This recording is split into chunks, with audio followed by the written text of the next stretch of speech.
So hello dear students, welcome back to this session of ICT virtual classroom. ICT virtual classroom के session में आप सभी का एक बार फिर से स्वागत है। आज की क्लास में बात करने जा रहे हैं क्लास 8 साइंस सब्जेक्ट के ऊपर।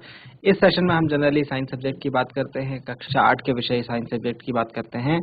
और जैसे कि प्रीवियस क्लासेस में हमने काफ़ी कुछ इंपॉर्टेंट और इंटरेस्टिंग देखा है, आज की क्लास में भी हम कुछ ऐसे ही क्वेश्चंस को सॉल्व करने की कोशिश करेंगे। और अपना पूरा ध्यान जो है सामने स्क्रीन पर जरूर बना कर रखें, इधर उधर नहीं देखेंगे। जो बातें आपको बताई जाती हैं उनको नोटबुक में जरूर नोट डाउन करें और घर से रिवाइज जरूर करें। आगे की बातों को सीखने समझने के लिए हम चलते हैं स्मार्ट बोर्ड की स्क्रीन पर।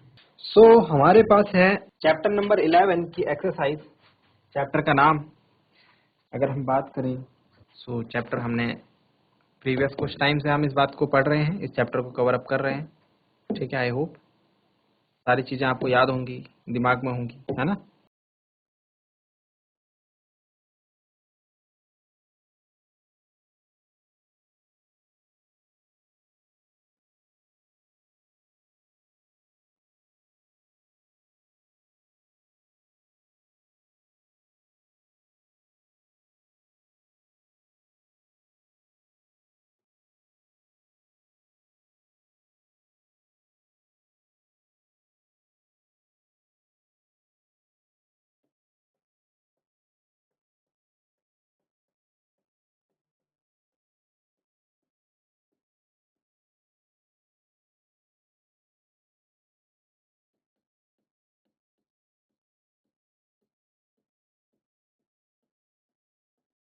चैप्टर 11 फोर्स एंड प्रेशर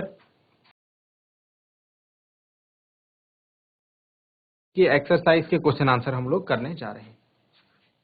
ठीक है, चैप्टर 11 फोर्स एंड प्रेशर, इसकी एक्सरसाइज के क्वेश्चन आंसर हम लोग करने जा रहे हैं। आई होप आपने नोट डाउन कर लिया होगा यहाँ तक।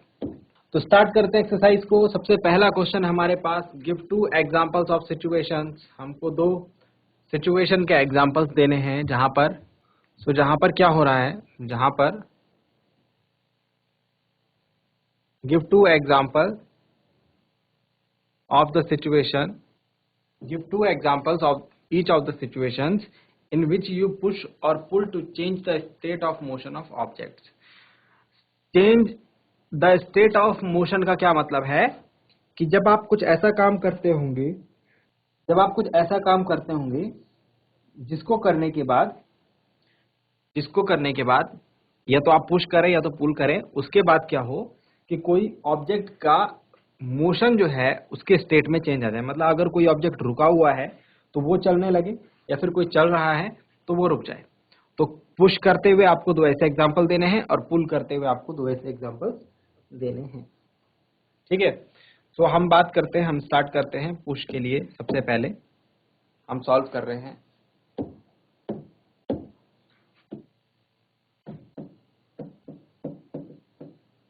सॉल्यूशन कह लीजिए, आंसर कह लीजिए।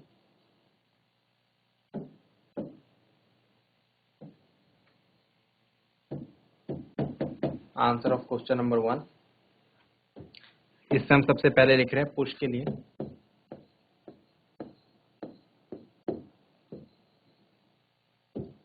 ठीक है, पुश के लिए हम क्या करेंगे, सपोज एक फुटबॉल है ना।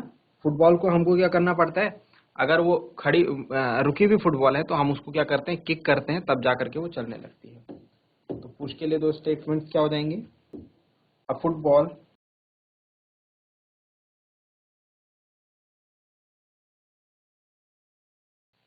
Is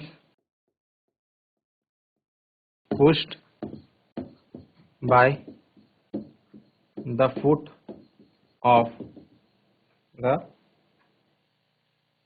foot of a player. खिलाड़ी के पैर से वो क्या करता है, फुटबॉल को पुश करता है। या फिर हम ये देखते हैं, to change the place of a heavy box, we have to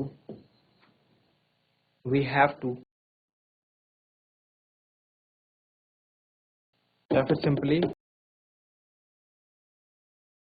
आप इतना भी लिख सकते हैं। किसी एक भारी बॉक्स को खिसकाने के लिए हमको क्या करना पड़ता है, उसको पुश करना पड़ता है, उस पर धक्का लगाना पड़ता है। तो पुश के दो स्टेटमेंट्स हो गए। अब बात करते हैं पुल की।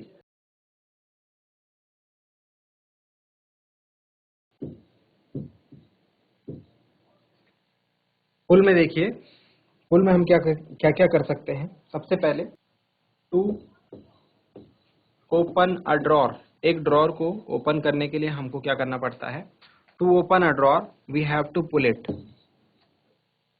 We have to pull it. ठीक है। और इसके अलावा अगर हमको कुएं से, वेल से पानी निकालना है, to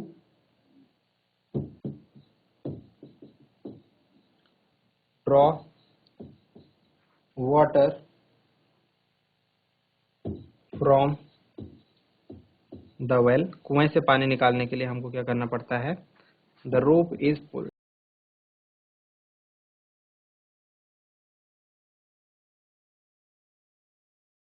the rope is pulled. तो ये हमारे answer of first question. Please note this down.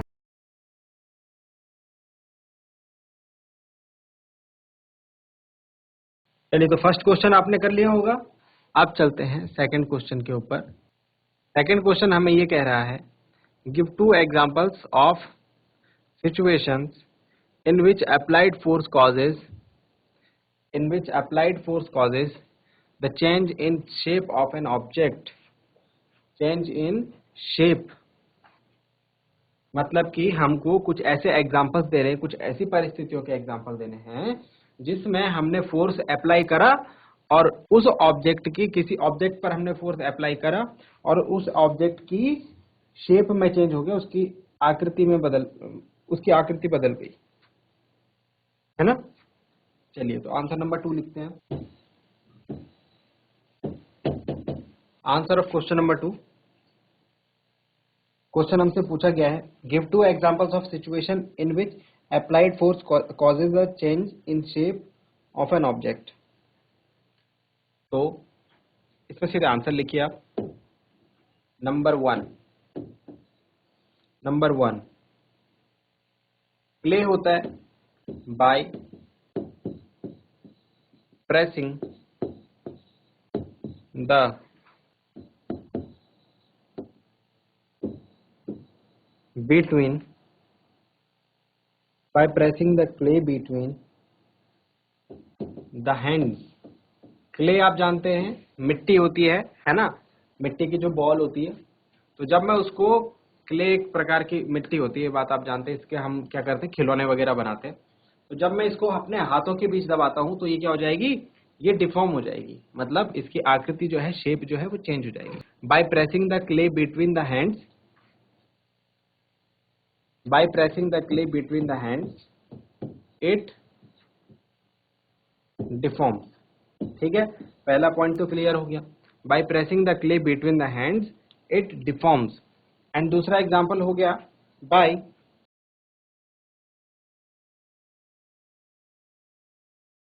squeezing, by squeezing a plastic bottle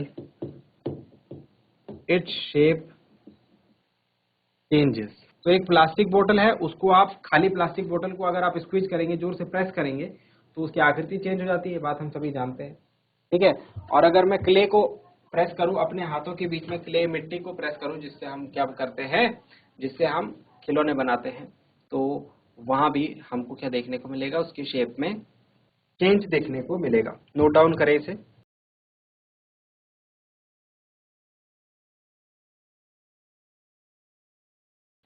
चलिए, सेकंड क्वेश्चन भी आपने कर लिया होगा। अब हम करते हैं, आते हैं फिल इन द ब्लैंक्स पर। तो 4 फिलअप्स यहाँ पर दिए गए हैं हमको, 4 फिल इन द ब्लैंक्स हमको दिए गए हैं। ठीक है, अब ये हमने करना है। तो चलिए, तो हम क्वेश्चन नंबर 3 पे आ रहे हैं। क्वेश्चन नंबर 3 पे आ रहे हैं, फिलअप्स इसमें हम करेंगे। ठीक है, fill in the blanks in the following statements. नीचे जो स्टेटमेंट दिए गए हैं उनमें जो फिल इन द ब्लैंक्स है हमको भरना है।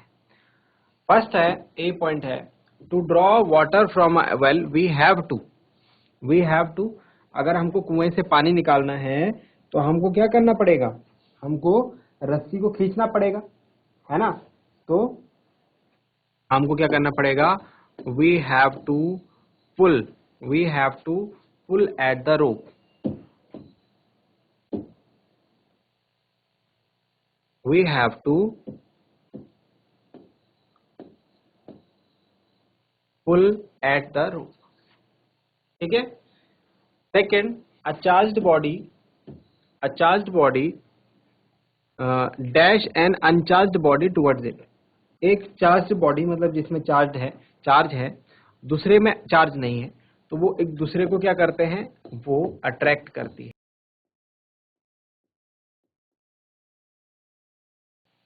Attracts an uncharged body towards it. To move a loaded trolley we have to dash it, to move a loaded trolley we have to, एक भरी हुई ट्रॉली को अगर खिसकाना हो तो हमको क्या करना पड़ता है, उसको धकेलना होता है, we have to push it, we have to push it. And last one is the north pole of a magnet dash the north pole of another magnet, अगर नॉर्थ नॉर्थ लिखा है तो उनके बीच में होगा रिपल्शन, रिपेल, ठीक है। Note down कीजिए इन फिलअप्स को, नोट डाउन कीजिए इन फिलअप्स को जल्दी से। चलिए, यहां तक के क्वेश्चंस हो गए, यहां तक के क्वेश्चंस हो गए, है ना। अब आगे बढ़ते हैं, क्वेश्चन नंबर 4 के ऊपर आते हैं, ठीक है। तो क्वेश्चन नंबर 4 भी क्या है, एक फिल इन द ब्लैंक्स है ना, देखने को हमको मिल रहा है, ये भी क्या है, एक फिल इन द ब्लैंक्स है। चलिए देखते हैं इसको किस तरीके से करेंगे इस क्वेश्चन को। क्वेश्चन रीड कर लेते हैं सबसे पहले। क्वेश्चन में बोला जा रहा है एन आर्चर स्ट्रेचेज हर बो, एन आर्चर, आर्चर कौन होता है, जो तीरंदाजी होती है ना, जो तीर, ओलंपिक जो ये एक गेम होता है, ठीक है। इसमें क्या करते हैं, तीर एरो को जो है निशाने पर मारना होता है, उसको बोलते हैं आर्चरी। तो जो उस गेम को खेलता है उसको आर्चर बोलते हैं। तो वो क्या करते हैं, अपने बो को स्ट्रेच करते हैं, मतलब अपने जो कमान है उसको खींचते हैं, और while taking aim at the target, और निशाना लगाते हैं। She then releases the arrow, और उसके बाद तीर को छोड़ देते हैं।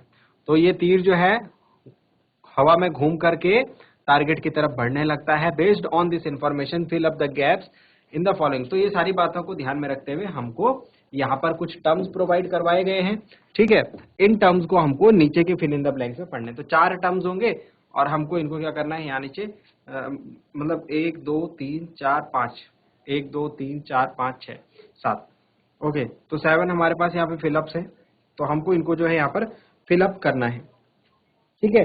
चलिए वन बाय वन देखते हैं। सबसे पहले क्या है, ए पार्ट, टू स्ट्रेच द बो the Archer applies a force that causes a change on it's. जब कमान को खींचना होता है ना, जब धनुष को पीछे की तरफ खींचते हैं, धनुष की जो रस्सी है उसको पीछे की तरफ खींचते हैं, तो उसकी वजह से क्या चेंज होता है, किस चीज में चेंज होता है, जरा बताइए, उसकी वजह से किस चीज में चेंज होता है। तो चेंज इन हमको क्या देखने को मिलता है, शेप देखने को मिलता है, यहाँ पर चेंज इन शेप देखने को मिलता है, तो यहाँ पर शेप भर देंगे। The force applied by the archer to stretch the bow is an example of dash force. कौन सा फोर्स लगाती है, क्योंकि उस अपने हाथ की अपने हाथ की मसल्स का यूज करती है, तो यहाँ पर मस्क्यूलर फोर्स हमको देखने को मिलता है। यहाँ पर कौन सा फोर्स देखने को मिलता है, मस्क्यूलर फोर्स देखने को मिलता है। The type of force responsible for a change in the state of motion of the arrow is an example of dash force. जिस टाइप का हमको ये change in state of motion हमको देखने को मिलता है, ये कैसा फोर्स है, जरा बताइए, ये कैसा फोर्स है। तो ये है एक contact force, it is an example of a contact force, है ना। हमने कांटेक्ट फोर्स और नॉन कांटेक्ट फोर्स पढ़ा था। इसके बाद while the arrow move towards its target the forces acting on it are due to dash and that due to dash of air। तो यहाँ पर याद रखेंगे फ्रिक्शन और ग्रेविटी आएगा, क्या आएगा, फ्रिक्शन और ग्रेविटी। तो are due to gravity, are due to gravity and that due to friction of air, okay. while the arrow move towards its target, the forces acting on it are due to gravity and that due to friction of air. ठीक हो गया। चलिए इनको note down कर लीजिए आप fill-ups को। हमने यहाँ पर सिर्फ यही फिलअप्स यूज करे, यही फिलअप्स यूज करे, बाकी ये यूज नहीं हुआ और ये यूज नहीं हुआ। तो जरा ध्यान से इन फिलअप्स को आपको भरना है, क्योंकि इसमें आपको कंफ्यूज करने के लिए भी काफी सारे एक्स्ट्रा आपको ऑप्शंस दिए गए हैं। इस बात को आप ध्यान में रखना। चलो जल्दी से फिलअप्स को नोट डाउन करो, फिर हम आगे बढ़ते हैं।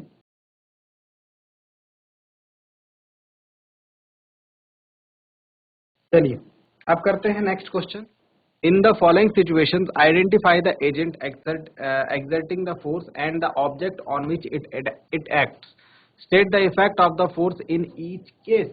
कह रहे हैं कि जो situations है नीचे, इनमें से हमको क्या है, एजेंट जो फोर्स लगा रहा है उस एजेंट की पहचान करनी है, and the object on which it acts, और जिस ऑब्जेक्ट पर ये फोर्स लग रहा है उसकी पहचान करनी है। मतलब हमको दो चीजों की पहचान करनी है यहाँ पर। पहला तो एजेंट जो फोर्स लगा रहा है, और दूसरा ऑब्जेक्ट जिस पर फोर्स लग रहा है।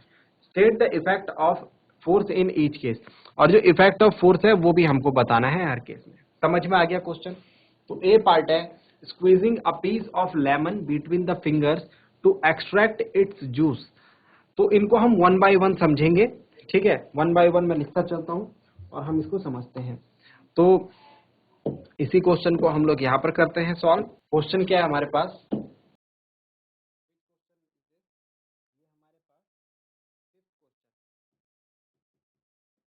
ठीक है, फिफ्थ क्वेश्चन का ए पार्ट है squeezing a piece of lemon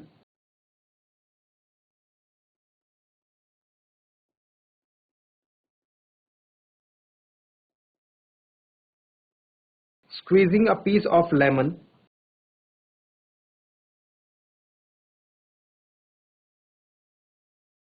between the fingers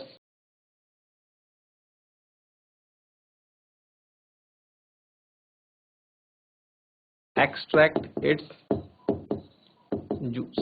हम क्या करते हैं, नींबू पानी बनाते हैं ना, नींबू पानी बनाने के लिए हम क्या करते हैं, नींबू को निचोड़ते हैं अपनी उंगलियों से, है ना? तो इसमें पूछ रहे हैं कौन है हमारा, हमको क्या क्या बताना है, कौन है हमारा, तीन चीजें बतानी है। कौन है हमारा एजेंट जो फोर्स लगा रहा है, कौन है हमारा ऑब्जेक्ट जिस पर फोर्स लग रहा है, और इफेक्ट क्या हो रहा है फोर्स का, ये हमको बताना है। चलिए तो वन बाय वन बताते हैं। सबसे पहले बात करते हैं एजेंट कौन होगा इस केस में, जो इस नींबू को निचोड़ने का काम कर रहा है ना? जो इस नींबू को निचोड़ने का काम कर रहा है, यानी वी आर द एजेंट्स, ठीक है? ऑब्जेक्ट कौन है, ऑब्जेक्ट हमारा लेमन है, ठीक है? ऑब्जेक्ट हमारा लेमन है। जो पर्सन, वी की जगह लिख लो जो person, squeezing the lemon, object हमारा लेमन है। और इफेक्ट क्या हो रहा है, इसके इफेक्ट हमको देखने को मिल रहा है कि जो लेमन की शेप है, shape of lemon gets changed, shape of lemon gets changed. B part देखते हैं इसका, आप समझ में आया होगा आपको। बाकी पार्ट्स को भी हम यहाँ पर ऐसे ही करेंगे, ठीक है? तो आपको मैं एक्सप्लेन कर देता हूँ किस किस तरीके से करना है। चलिए बी पार्ट देखते हैं। बी पार्ट में हमारा taking out paste from a toothpaste tube. तो इसमें एजेंट कौन है, जो पेस्ट को निकाल रहा है, टूथपेस्ट से जो पेस्ट को, अगर आप टूथपेस्ट से पेस्ट को निकालते हैं तो क्या करते हैं, उसको आप प्रेस करते हैं ना, है ना, स्क्वीज करते हैं। तो आप क्या कर रहे हैं, यहाँ पर एजेंट कौन हो गया, एजेंट वो पर्सन हो गया जो कि टूथपेस्ट से पेस्ट को निकाल रहा है, ठीक है? और ऑब्जेक्ट कौन हो गया, ऑब्जेक्ट हो गया हमारा टूथपेस्ट ट्यूब। अब इसका इफेक्ट क्या हो रहा है, इसका इफेक्ट ये हो रहा है कि हम इस पर कौन सा फोर्स लगा रहे हैं, यहाँ पर मस्कुलर फोर्स लग रहा है, ये बात जान रहे हैं, ऊपर भी मस्कुलर फोर्स लग रहा था, और उसकी वजह से shape of the toothpaste tube is getting changed, ठीक है? शेप चेंज हो रही है उसकी। सी पार्ट पे आते हैं, बी पार्ट समझ में आ गया। अब आते हैं सी पार्ट के ऊपर। सी पार्ट में हमारे पास a load suspended from a spring while its other end is on a hook fixed to a wall. हमने क्या करा, एक स्प्रिंग को लटकाया दीवार से और उसके नीचे कुछ हमने एक भार जो है उसको बांध दिया, है ना। अब स्प्रिंग जो होगी नीचे की तरफ खिंच जाएगी, नीचे की तरफ खिंच जाएगी। अब ऑब्जेक्ट इसमें क्या हुआ, ऑब्जेक्ट इसमें क्या हुआ, तो ऑब्जेक्ट तो हो गया ये लोडेड, जो लोड है, लोड सस्पेंडेड, ये हमारा ऑब्जेक्ट हो गया। एजेंट हो गया स्प्रिंग, एजेंट हो गया स्प्रिंग, ठीक है, ओके। और यहां से हमको क्या देखने को मिलता है, shape of the string, string जो होती है लंबी हो जाती है, तो हमको क्या देखने को मिलता है, shape of string gets changed. एक बार दोबारा देखेंगे, एक बार दोबारा देखेंगे, हमको क्या देखने को मिल रहा है, सबसे पहला जो हमारा ऑब्जेक्ट है, जो हमारा ऑब्जेक्ट है, सॉरी ऑब्जेक्ट इस टाइम स्प्रिंग रहेगा, ऑब्जेक्ट हमारा स्प्रिंग रहेगा और एजेंट हमारा ये लोड होगा, क्योंकि ये लोड क्या काम करेगा, स्प्रिंग को खींचने का काम करेगा। तो जो काम कर रहा है, जो फोर्स जिसकी वजह से लग रहा है वो लोड है, इसीलिए लोड हमारा एजेंट होगा। किसमें खिंचाव आ रहा है, किसकी शेप में चेंज आ रहा है, स्प्रिंग की, इसीलिए स्प्रिंग हमारा ऑब्जेक्ट हो गया, ठीक है। Last part is D part, an athlete making a high jump to clear the bar of a certain height. एक हाई जंप अगर लगानी होती है हमको, अगर किसी एथलीट को, तो वो क्या करता है, वो हाइट के ऊपर से जंप लगाने के लिए क्या करता है, अपनी कोशिश करता है। तो इसमें क्या होंगे, इसमें एथलीट क्यों होगा, उसके जो फीट होंगे, उसके जो पैर होंगे, वो हमारे एजेंट होंगे। वो क्या होंगे, एजेंट। वो पैरों से क्या करेगा, पैरों से फोर्स लगाएगा, किस पर, जमीन पर। तो ग्राउंड क्या होगा, ग्राउंड होगा हमारा ऑब्जेक्ट, ग्राउंड होगा हमारा, समझ रहे हैं बात को, कौन एजेंट होगा, कौन ऑब्जेक्ट होगा, ठीक है। मस्कुलर फोर्स लगेगा यहाँ पर, उसकी जो मांसपेशियां हैं उसके हेल्प से वो बल लगाएगा, ठीक है। और इसके बाद क्या देखने को मिलेगा, जब वो ये काम करेगा, इसका रिजल्ट या फिर इसका इफेक्ट अगर बात करें, तो उसको क्या देखने को मिलेगा, उसको एक जंप देखने को मिलेगी। वो क्या करेगा, एक जंप लगाएगा और जंप की वजह से वो जो हाइट है उसको क्लियर कर जाएगा। यहां पर अगर हम इफेक्ट की बात करें, तो हमको क्या देखने को मिल रहा है, हमको पर्सन की जो स्टेट ऑफ मोशन है, यानी जो गतिमान अवस्था है उसकी, उसमें हमको परिवर्तन दिखाई दे रहा है, ठीक है, समझ में आ रहा है। यहाँ पर शेप ऑफ ऑब्जेक्ट, जब हम नींबू निचोड़ेंगे तो शेप ऑफ ऑब्जेक्ट, टूथपेस्ट से पेस्ट निकालेंगे तो शेप ऑफ ऑब्जेक्ट, यहाँ पर भी स्प्रिंग के केस में भी शेप ऑफ ऑब्जेक्ट, और यहाँ पर स्टेट ऑफ मोशन, ठीक है। ये बात आपको ध्यान रखनी है। सो आज के लिए इतना ही डियर स्टूडेंट्स। उम्मीद करता हूँ आज की क्लास आपको पसंद आई होगी, कुछ नया सीखने को जरूर मिला होगा और साथ ही साथ आपने नोट डाउन भी किया होगा। अगली क्लास में ऐसे ही किसी इंपॉर्टेंट और इंटरेस्टिंग टॉपिक के ऊपर बात करेंगे। घर जाकर रिवाइज एक बार जरूर करें। मिलते हैं अगली क्लास में ऐसे ही किसी इंपॉर्टेंट और इंटरेस्टिंग टॉपिक के साथ। क्लास से जुड़ने के लिए आप सभी का बहुत बहुत धन्यवाद। Thank you very much and have a nice day.